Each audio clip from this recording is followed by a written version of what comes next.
Honor has just unveiled its new foldable called the Magic V Flip, and I'm sure it has Samsung shaking. This foldable is likely to be one of the main competitors to the upcoming Galaxy Z Flip 6, which is expected to have few new features, making this the perfect time for Honor to promote its device by highlighting all the advantages or parameters where it surpasses Samsung's device. But let me tell you its specifications.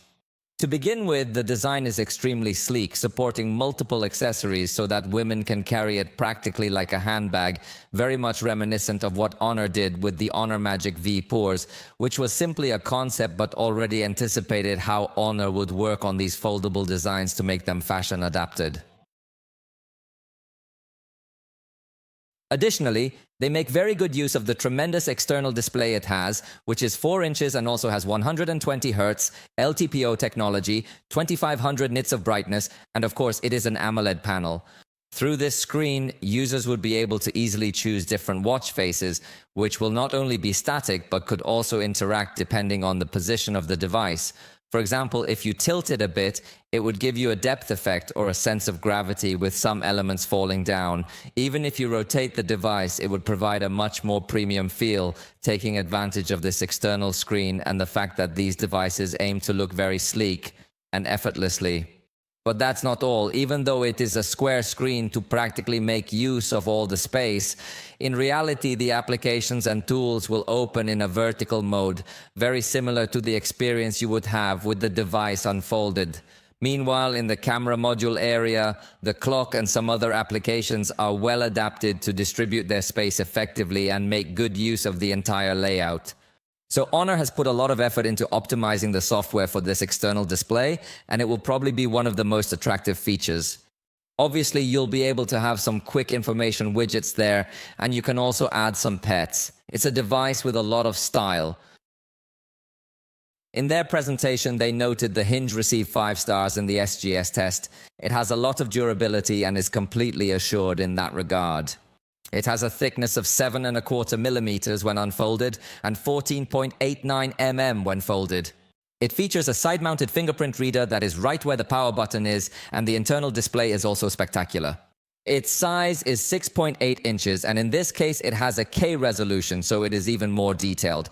Obviously, it has a 120 Hz refresh rate, and in this case its peak brightness is 3000 nits.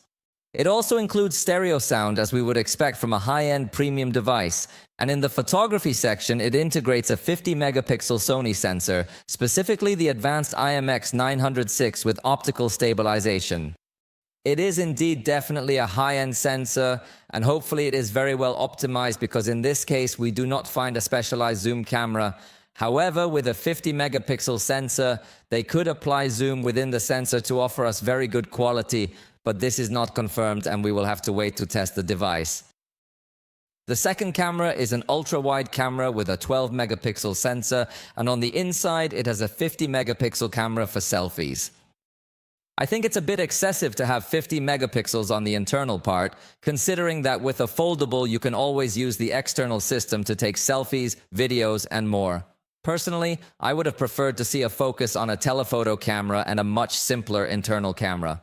The processor is going to disappoint several people who were looking for maximum power. We're talking about the Snapdragon 8 Plus Gen 1. In that sense, it would fall far behind what Samsung currently offers. But from my point of view, it is still a quite powerful processor for the vast majority of users. There won't be a difference between the Snapdragon 8 Plus Gen 1 and the Snapdragon 8 Gen 2 or Gen 3 unless you're someone who wants very intense gaming. However, we'll also have to see how efficient it is in terms of energy consumption, because in that regard there could be a more noticeable difference since it's a processor that isn't from such a recent generation. The battery is 4,800 mAh, so it's a great battery. Consider that in this type of vertical foldable devices, batteries are usually below 4,500 mAh, even below 4,000 mAh, so it's very notable that Honor has come so close to the 5,000 mAh mark. I believe the battery won't be a weak point.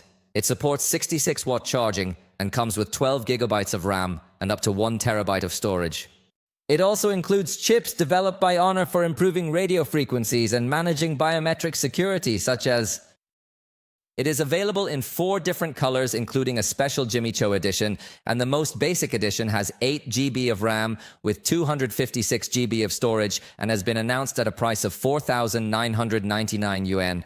But remember that the prices here are not the same as those over there.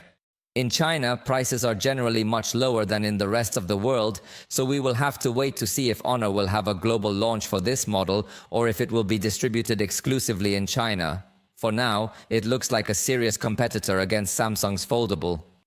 Although Samsung still maintains certain advantages such as water resistance, wireless charging, and reverse wireless charging, Honor does not integrate these aspects, so we will have to wait and see how their products continue to evolve.